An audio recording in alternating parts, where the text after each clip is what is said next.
وہ تو کہتا ہے وَمَن يَغْفِرُ الذُّنُوبَ إِلَّا اللَّهُ وَالَّذِينَ إِذَا فَعَلُوا فَاحِشَةً، وہ لوگ جن سے بے حیائی کا کوئی کام ہو گیا، کوئی بڑا گناہ، کوئی بڑی غلطی ہو گئی، یا اپنی جانوں پر کوئی ظلم کر لیا، پھر کیا ہوا؟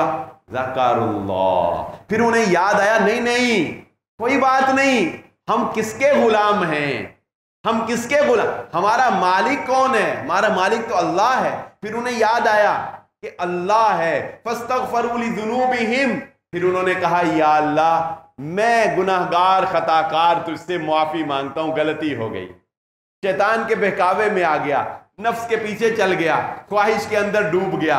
اللہ تعالیٰ پتہ کیا کہتے ہیں؟ اللہ یوں سمجھے کہ بندہ معافی مانگ رہا ہے اور اللہ رب العزت اس کو دیکھ رہے ہیں، تو اللہ تعالیٰ فرشتے ارد گرد کھڑے ہیں، تو اللہ تعالیٰ فرشتوں کو کہتے ہوں گے وہ دیکھو میرا بندہ مجھ سے معافی مانگ رہا ہے، وَمَن يَغْفِرُ الذُّنُوبَ إِلَّا اللَّهُ، تو اللہ تعالیٰ کہتے ہیں اگر اس کو میں معاف نہیں کروں گا تو معاف کون کرے گا؟